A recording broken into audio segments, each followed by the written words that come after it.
Welcome to the Ian Bousfield Experience. I'm glad you're here. This series of podcasts are just things that come up in my mind when I'm thinking about playing, when I'm thinking about teaching, and general thoughts about music. There are some things here that I hope you'll find really useful. And don't forget, if you've got any comments or if there's anything you want to discuss further, go to ianbousfield.com. As I make this recording, we're approaching the New Year's Day concert with the Vienna Philharmonic. I'm often asked what it was like to play the New Year's Day concert. And I thought I'd just share a few of my very happy reminiscences with you. It is a wonderful experience and a wonderful concert put on by a wonderful institution. Let me make that clear right now. I loved it. I feel incredibly privileged to have taken part. I think let's dive right in. That my first New Year's Day concert was, I think, 1st of January 2002 it would have been, with Niklaus Harnoncourt.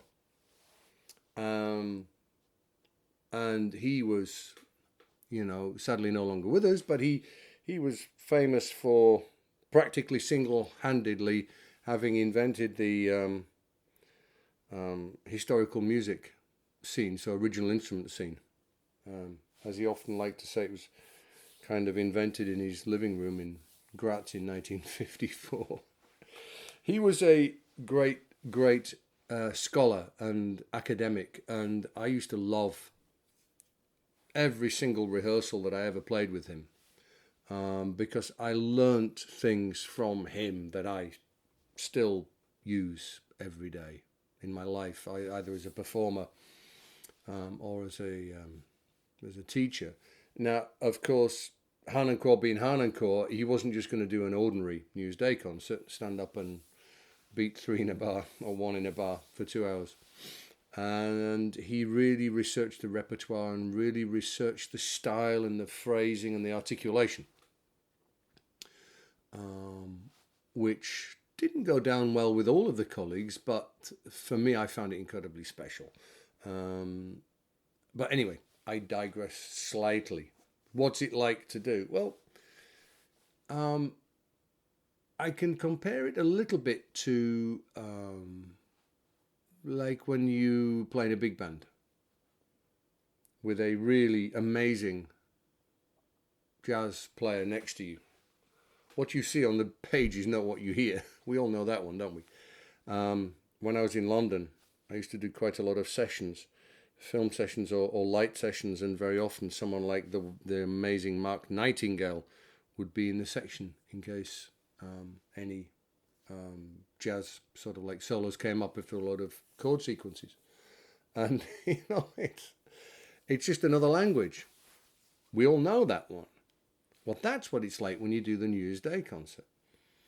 That tradition, the heritage of what they bring, is something that goes back musically into the 1800s.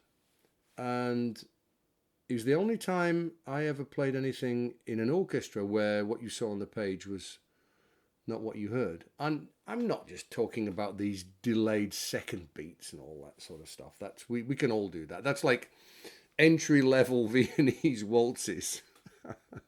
They're just the way that, you wouldn't get any straight eights. There'd be no eights going da da da da da, going da da da da da da, ever so slightly. I don't know what they're feeling.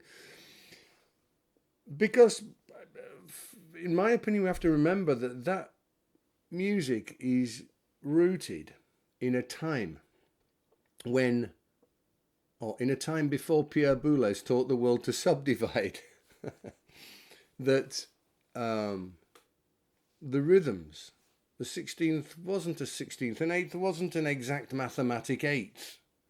It came from a time when it had an emotional meaning, and every single rhythm was up for negotiation.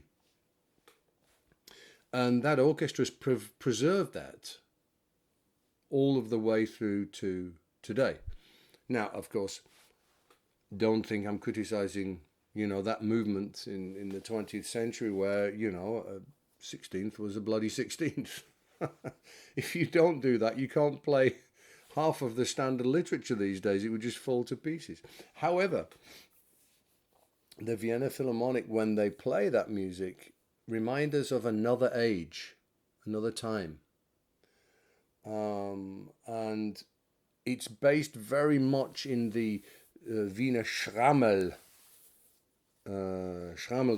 tradition. This sort of like Viennese folk music. And again, these people, when they were originally doing it, I'm not sure they could actually read music. It was genuine folk music. And that's what he's really brought into that Newsday concert. When I did my first one, of course, it was this incredible sound world, amazing thing, really an amazing musical experience. And as I said, not everybody was happy with what Hahn and Co was doing. But as with everything in Vienna, everybody has a slightly different idea as to what Viennese style is. And there's the great former first trumpet player, Hans-Peter Schuh, described it as there's a coffee they always sell called the Wiener Mischung, the Viennese mixture. And that's kind of how the orchestra works, It's like the Wiener Mischung. Somehow they kind of negotiate these different ideas as to how they're going to make it work. But that is discussing or not agreeing with how a conductor wanted to do things was a tradition that went right back to when Willy Boskowski used to direct all of the concerts.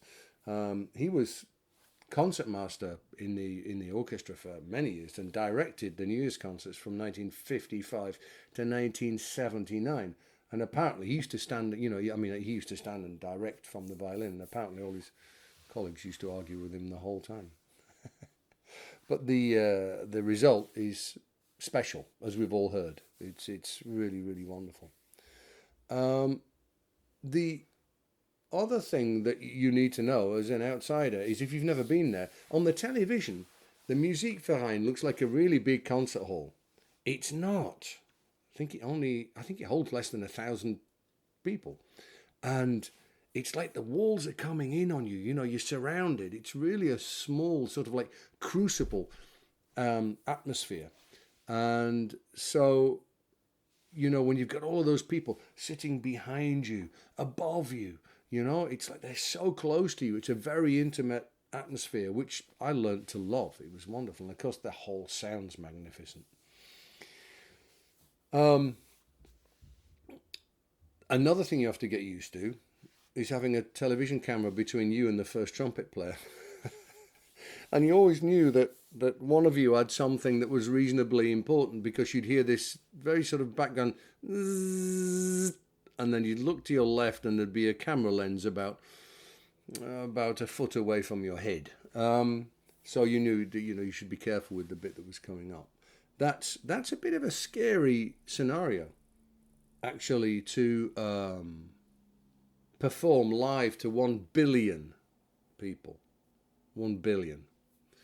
The music that we played never tended to be that technically difficult, but it nevertheless focuses your attention when it's not just your mom and dad who are watching, And I guess that sort of brings us on to a slightly related topic, which is of this digital concert hall, the Berlin Philharmonic, where all of their concerts are broadcast live. And I personally don't know how I would feel about that. I kind of got out of orchestras before this happened. I guess it's going to be standard soon. Every concert from every orchestra is going to be live online. And I think I'm not sure how I would approach that, because there's a difference between giving a live communicative performance to a live audience. It's like this happening thing that's happening in real time with real people in a real place. And also performing for a potential audience of who knows how many million for all eternity, who are not in the concert hall, who might be drinking a glass of wine or eating their tea or traveling to work.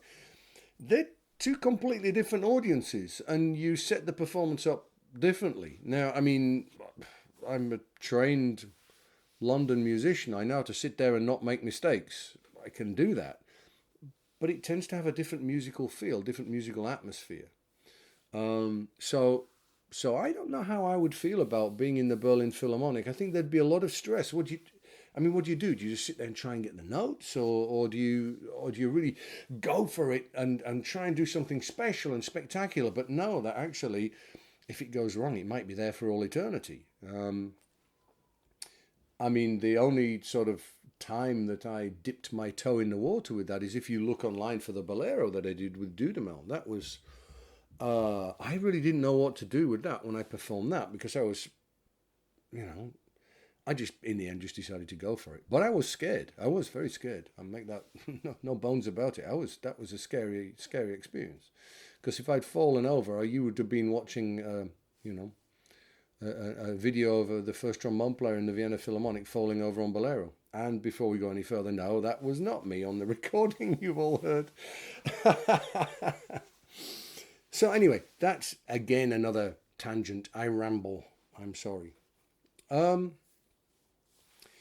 of the things that gives you a lot of stress in the New Year's concert is, for any of you who've played this stuff, there are a lot of repeats, and there are a lot of going to waltz 2, polka 2, da capos, codas, go forward, spring back, go all over the place.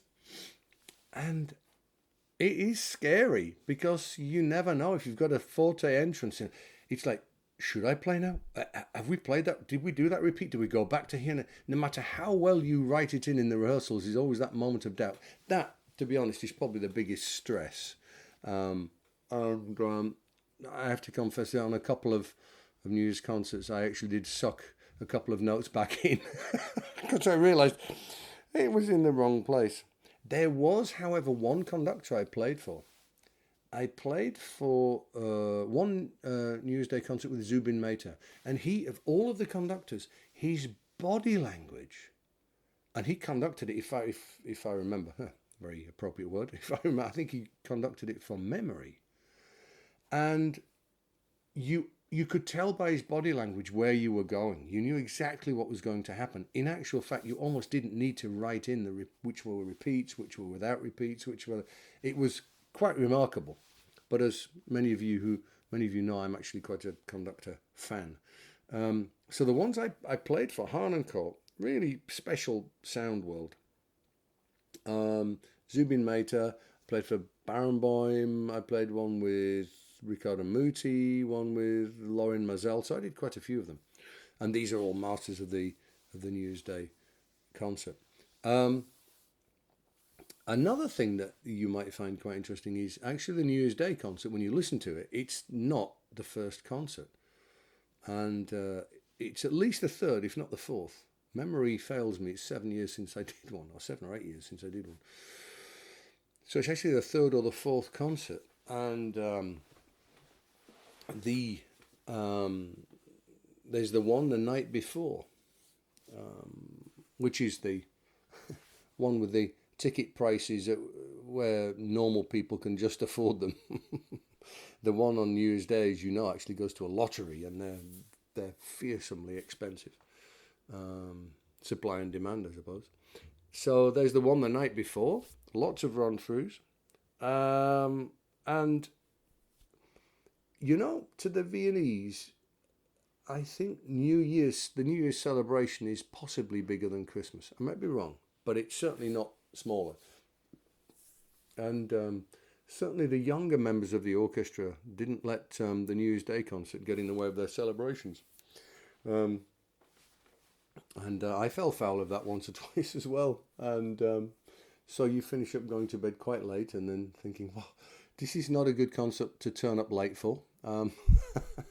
So you brush yourself up and get yourself, of course, with all of the lights and that sort of stuff, you concentrate. But in the end, I was like, the last ones I did, you'd finish the concert at 10 o'clock in the evening, go home, go straight to bed.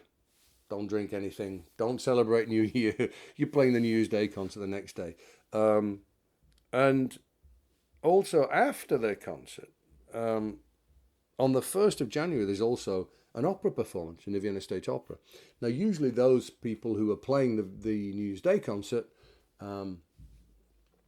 they say to their colleague, look, you don't need to come in and play the opera that night, I'll do it. So the celebrations tend to continue through the afternoon, and it's an all-round lovely experience, I have to say, you know. And the 1st of January Fledermaus in the opera is also a great pleasure. The other thing is, which many of you will, in fact, no, most of you won't know, is, you know, those wonderful, wonderful flowers, the floral display in the Musikverein in that concert. There, I mean, it is even better live than it looks on the television. It's just phenomenal. And they are there for the duration of the concert. And as soon as that concert is finished, they are shredded. Everyone just helps themselves to them and takes them home. There were a couple of years when I had these huge bouquets that I took home. They were beautiful flowers. It was really, really fantastic. So, yeah, there are some of my thoughts on the New Year's Day concert. I didn't listen to it for a few years after I left. I don't know why, but I didn't. My wife did. She sat down and watched it on the television, and I kind of went and cooked a meal or, you know, whatever.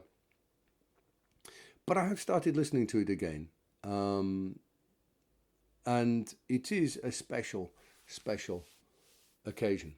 And I'm, like I said in the beginning, I'm just so honoured that I got the chance to do it. I hope you enjoy the New Year's concert this year. I'll be listening to this time.